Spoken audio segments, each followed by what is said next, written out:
Hola, ¿cómo estás? Espero que te encuentres muy bien y de verdad deseo con todo mi corazón que estés igual de contenta que nosotras por poder retomar nuestros estudios de los martes después de un receso que hicimos durante el mes de agosto, pues así como habíamos quedado. Hoy comenzamos con el estudio del libro de Colosenses. Tiene apenas 4 capítulos, pero está lleno de verdades fundamentales para nuestra vida como hijas de Dios. Y cuando comenzamos el estudio de un libro, es muy importante poder entender el contexto en el cual fue escrito, qué es lo que estaba sucediendo y por qué están ahí las cosas que en él se encuentran. Así como también quién lo escribió, a quién le escribió y muchas otras cosas que trataremos de ver el día de hoy. Así que si me acompañas, tomemos este tiempo que es verdaderamente importante y pongamos en manos de Dios todo lo que vamos a escuchar. Pidámosle que nos ayude a disponer nuestro corazón. Señor, pues muchas gracias de verdad por poder retomar nuestros estudios, exponernos a tu palabra de esta manera. Y te queremos pedir que nos ayudes a disponer nuestro corazón, que todo lo que escuchemos sea filtrado a través de tu Espíritu Santo. Y Señor, yo quiero pedirte muy en especial que nos ayudes a ser diligentes, que nos ayudes a ser disciplinadas y que lo que el día de hoy comenzamos podemos llevarlo a buen término durante todos los martes siguientes. Así que, Señor, bendícenos con tu palabra. Te lo pedimos en el nombre de Jesús. Amén. Y yo quiero comenzar por tratar de explicar un poquito lo que es la religión. Y por religión nosotros podemos entender que es el conjunto de creencias, de normas de conducta o de valores de determinado grupo de personas por medio de las cuales ellas reconocen tener una relación con la divinidad, ya sea con un dios o con varios dioses. Pero las diferentes religiones en el mundo han sido establecidas por el ser humano, y esto con la finalidad de crear un cierto grado de satisfacción espiritual, quizás de aminorar el sufrimiento o de alcanzar la felicidad. Y estas diferentes religiones se han dado a la tarea de tratar de explicar por qué estamos aquí y a qué hemos venido al mundo. Entre algunas religiones que han cobrado fuerza o que han sido mayormente establecidas, podemos nombrar al Islam, al hinduismo, al budismo, entre muchas otras. Pero esto no es nuevo, esto lo hemos visto a través de todas las épocas. Y además de las diferentes religiones, también encontramos diferentes filosofías, corrientes de pensamiento. Por eso quizás decir que es solamente a través de una fe, no de una religión ni de una filosofía, sino de una fe, que nosotros tenemos el único camino a la salvación, puede sonar retrógrada, intolerante, inaceptable para el pensamiento liberal y posmoderno del día de hoy. Pero la cruda realidad es que así es. Jesucristo dijo: yo soy el camino, la verdad y la vida, y nadie viene al Padre si no es por medio de mí. Y también dijo: la vida eterna consiste en conocerte a ti, al único Dios verdadero, y a Jesucristo, a quien tú has enviado. Yo no sé si tú has escuchado la palabra ecumenismo y tengas claridad al respecto de lo que esto significa, pero el ecumenismo es un movimiento que promueve la unidad entre las diferentes iglesias cristianas. Y acepta la diversidad y la pluralidad en cuanto a las ideas religiosas. Pero no solamente promueve la unidad entre las diferentes iglesias cristianas, como la luterana, la anglicana, la ortodoxa o la romana, sino que también promueve la unidad entre el cristianismo y el judaísmo, o el cristianismo y el islam. Y el día de hoy, precisamente con tanta globalización, ha cobrado fuerza y está muy latente la idea de globalizar la religión, de fusionar la religión cristiana, si así le quieres llamar religión, con las diferentes religiones.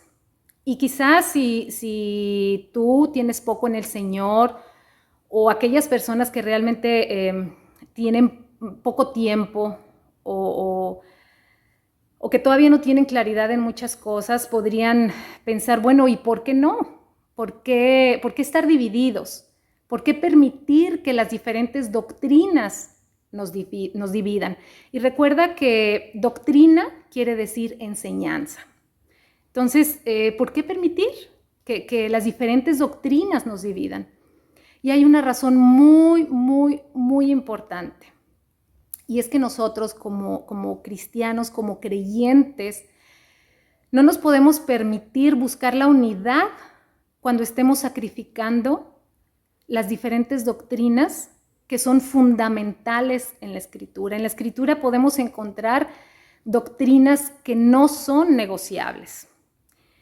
Y algunas personas, con el fin de buscar la unidad, han cedido ante estas doctrinas fundamentales, sin darse cuenta que el mismo Jesús nunca vaciló o nunca cedió en cuanto a las enseñanzas que él dejó, reconociendo que éstas venían de Dios el Padre. Acompáñame ahí a Juan 7, los versos 16 al 18. Así que Jesús les dijo: mi mensaje no es mío, sino que proviene de Dios, quien me envió.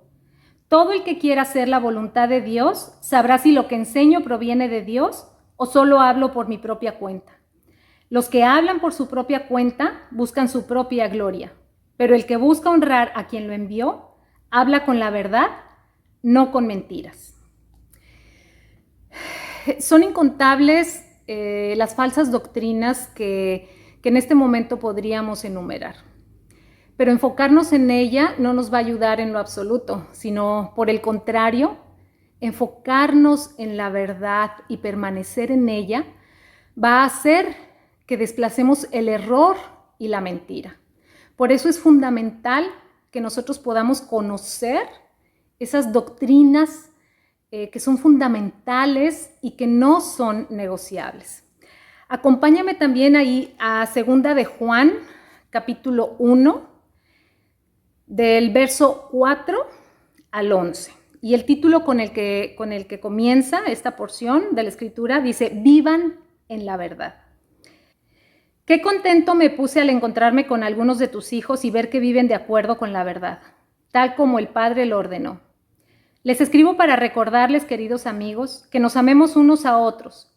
Este mandamiento no es nuevo, sino que lo hemos tenido desde el principio. El amor consiste en hacer lo que Dios nos ha ordenado, y Él nos ha ordenado que nos amemos unos a otros, tal como ustedes lo oyeron desde el principio. Les digo esto porque muchos engañadores han salido por el mundo. Ellos niegan que Jesucristo vino en un cuerpo humano. Tales personas son engañadores y anticristos. Tengan cuidado de no perder lo que hemos logrado con tanto trabajo. Sean diligentes para que reciban una recompensa completa.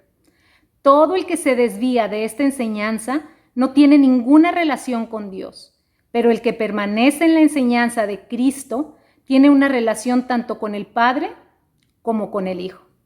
Si a sus reuniones llegara alguien que no enseña la verdad acerca de Cristo, no lo inviten a su casa ni le den ninguna clase de apoyo. Cualquiera que apoye a este tipo de gente se hace cómplice de sus malas acciones. Hay que saber distinguir entre estas doctrinas, esas doctrinas no negociables que son el fundamento de nuestra fe, y aquellas doctrinas en las cuales podemos llegar a un acuerdo para el buen funcionamiento de la iglesia, aquellas doctrinas que no van a afectar esos fundamentos de nuestra fe. Como por ejemplo, la Cena del Señor, no en cuanto a si debemos o no celebrarla, porque eso fue una ordenanza de nuestro Señor Jesucristo, pero sí en cuanto a si debemos celebrarla o conmemorarla una vez por semana, una vez por mes, una vez cada 6 meses, eso no nos va a afectar y podemos llegar a un acuerdo. Por ejemplo, también la doctrina acerca del arrebatamiento de la iglesia, si es antes o después de la tribulación. Y hay muchas doctrinas en las cuales podemos llegar a un acuerdo o respetarnos como hijos de Dios en cuanto a esas doctrinas. Pero hay, como te comento, doctrinas en las cuales no podemos ceder ni un poquito. Y muchas de esas doctrinas las vamos a encontrar precisamente en el libro de Colosenses. En el libro de Colosenses se nos habla acerca de la deidad de Cristo, en que Cristo es Dios, porque dice que Jesucristo es la imagen visible del Dios invisible. La doctrina acerca de que Jesús es creador, no es un ser creado, sino Él es creador, porque dice que por medio de Él, por Él y para Él son todas las cosas. La doctrina de que Jesucristo es la cabeza de la iglesia, la cual es su cuerpo. Que Él es supremo sobre todos los que se levantan de los muertos. Su resurrección, también su muerte en la cruz como ofrenda por el pecado, por nuestros pecados, y que es por eso que nosotros podemos tener acceso al Padre, y muchas doctrinas fundamentales que precisamente vamos a encontrar en el libro de Colosenses. Y esas doctrinas nosotros no las podemos sacrificar con tal de buscar la unidad con otras religiones o inclusive dentro del mismo cristianismo. Colosenses está impregnado de verdades eternas y nos hace ver que Jesucristo es la única fuente para nuestra salvación y para nuestra vida cristiana aquí y ahora. Jesucristo es suficiente, Jesucristo es todo lo que nosotros necesitamos. Y mira, lo natural es que el no creyente o el ser humano pueda o no quiera seguir la verdad porque no puede o no quiere evitarlo. Porque eso está en su naturaleza caída, en su naturaleza pecaminosa. Pero el problema, el verdadero problema y lo verdaderamente preocupante es cuando todas estas ideas equivocadas se dan en el seno mismo de la Iglesia de Cristo. Y esto ocurre cuando el mismo pueblo de Dios se permite ver a Cristo y el Evangelio como una opción más, o en el mejor de los casos, como una idea igual de válida que cualquier otra. Entonces, cuando nosotros llegamos a ese momento, entonces Jesucristo y el Evangelio son verdaderamente rebajados y el hombre en su búsqueda de monopolizar la religión es que entonces pone al Evangelio en esa posición de creer que es una opción igual de válida que cualquier otra. Acompáñame ahí a Mateo 7, de los versos 13 y 14. Solo puedes entrar en el reino de Dios a través de la puerta angosta. La carretera al infierno es amplia y la puerta es ancha para los muchos que escogen ese camino. Sin embargo, la puerta de acceso a la vida es muy angosta y el camino es difícil. Y son solo unos pocos los que alguna vez lo encuentran. Como te das cuenta, no podemos tratar de monopolizar nuestra fe. No podemos tratar de fusionar nuestra fe con otras religiones. Ni siquiera dentro del mismo cristianismo nos podemos permitir ceder ante estas doctrinas fundamentales de la Escritura. No sé si hayas escuchado también hablar del sincretismo, y es esta tendencia a querer conjuntar o armonizar corrientes de pensamiento que son totalmente opuestas. Trataré de darte un ejemplo. La Escritura es muy clara en cuanto a que la salvación es únicamente por gracia, por medio de la fe en Jesucristo. Esto es una constante y una verdad en toda la Escritura. Efesios 2, 8 y 9 nos dice que la salvación es un regalo inmerecido de parte de Dios, que nadie nos podemos jactar de haberla obtenido.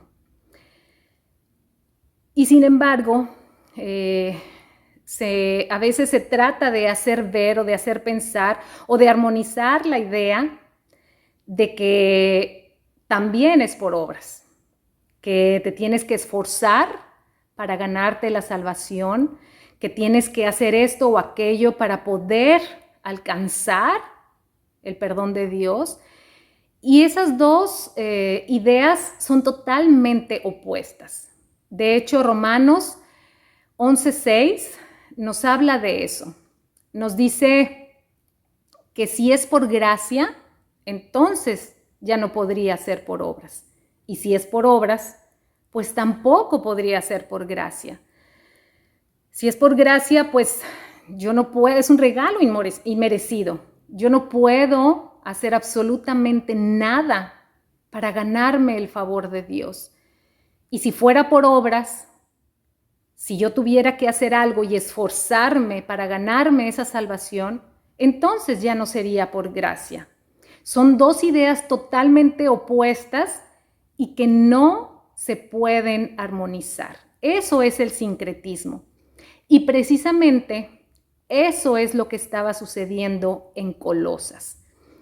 Estaba sucediendo que querían armonizar o querían conjuntar la verdad del cristianismo, la verdad de las enseñanzas de Jesucristo con algunas religiones o con el paganismo, algunas verdades del judaísmo, y eso es lo que estaba sucediendo en ese entonces.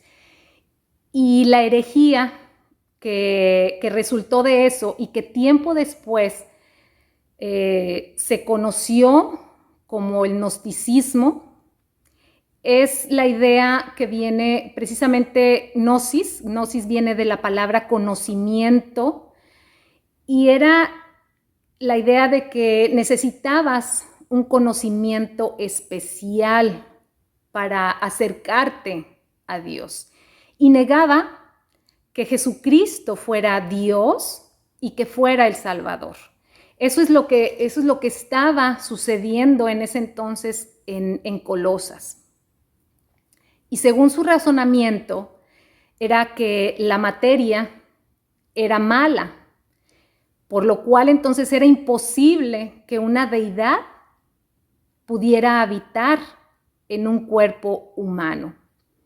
Y entonces, precisamente por esta razón y para combatir este error engañoso, es que Pablo escribe esta carta.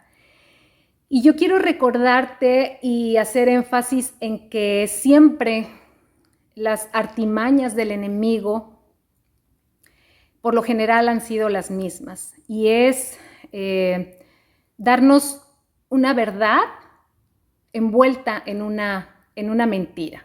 Y entonces, por lo cual, deja de ser una verdad.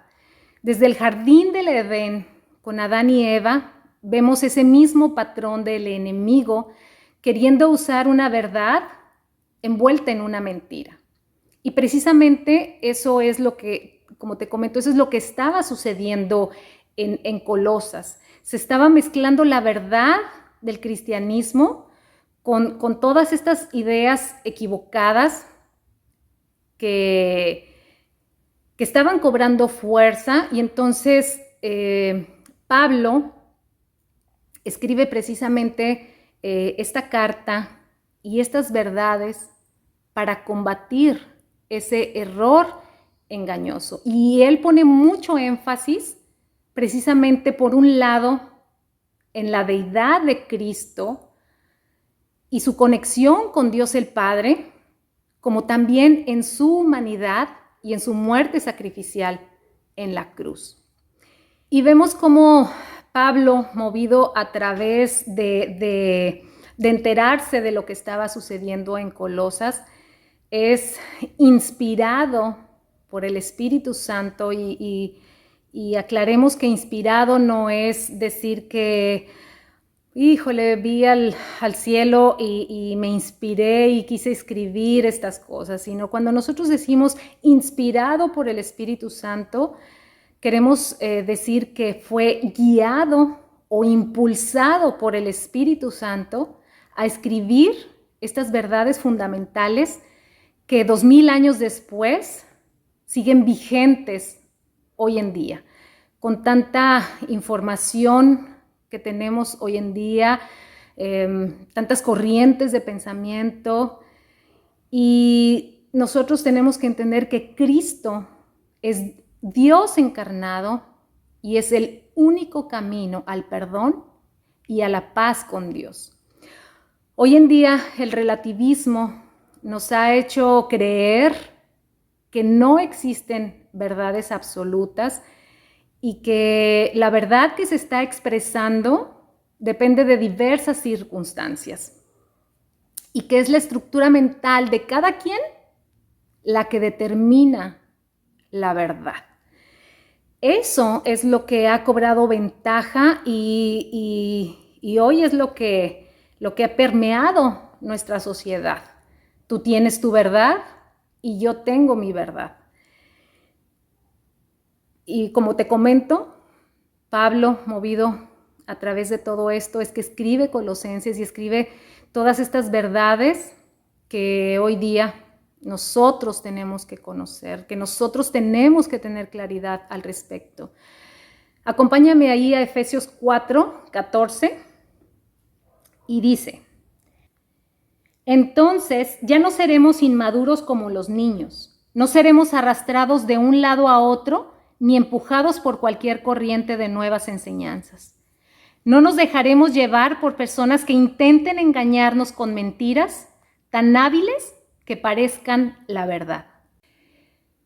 El verso que te acabo de leer está escrito en el contexto de la unidad de fe en la iglesia, de madurar en el Señor, para que precisamente no seamos engañados y no seamos movidos por cualquier falsa enseñanza, sino que tengamos claro esas doctrinas, como te comento, fundamentales y no negociables acerca de nuestra fe.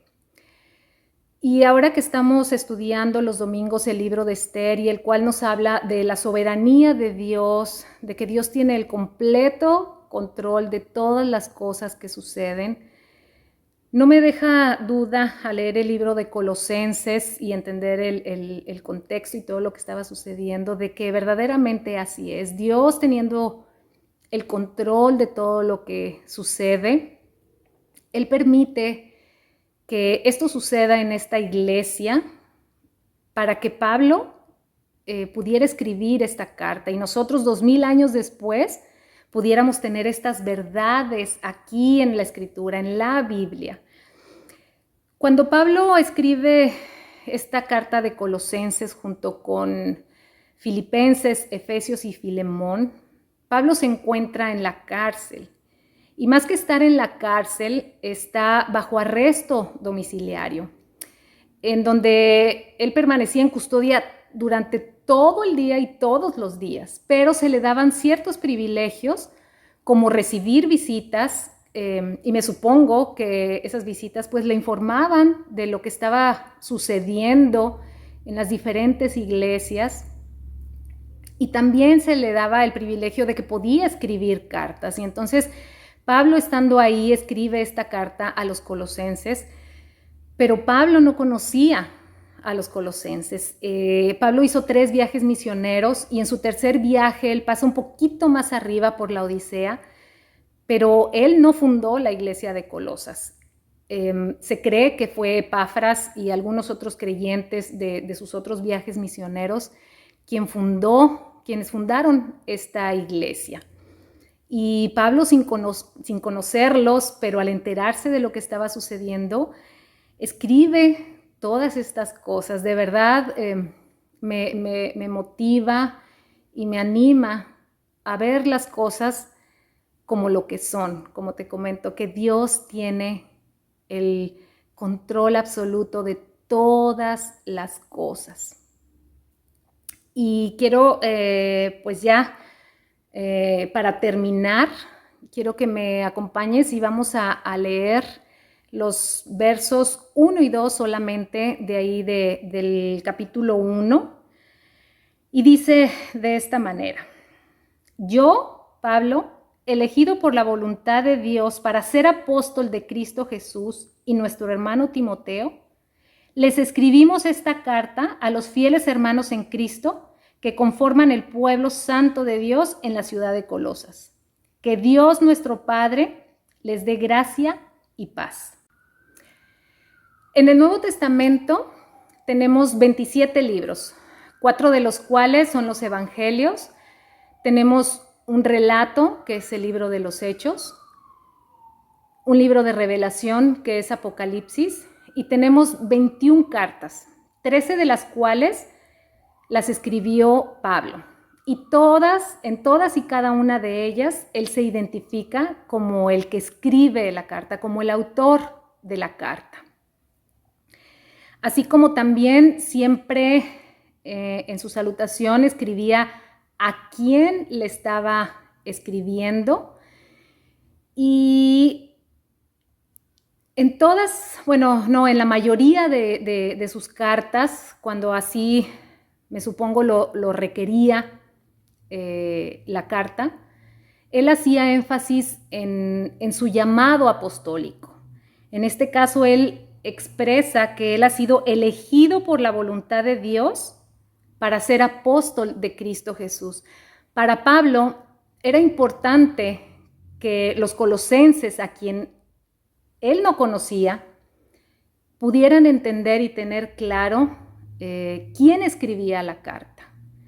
Aquel que había sido elegido por Dios y llamado para ser apóstol, ya que lo que él iba a escribir y todas estas verdades que están aquí en esta carta tenían peso por quien estaba escribiendo esta carta. Por eso para Pablo era importante identificarse lógicamente como el autor, pero hacer énfasis en su llamado apostólico. Y como en todas y cada una también de sus cartas, termina su salutación deseándoles gracia y paz. Así que, te invito a que nos acompañes en el estudio de este libro y que lógicamente cada martes tendremos una enseñanza en cuanto a la porción que se está enseñando.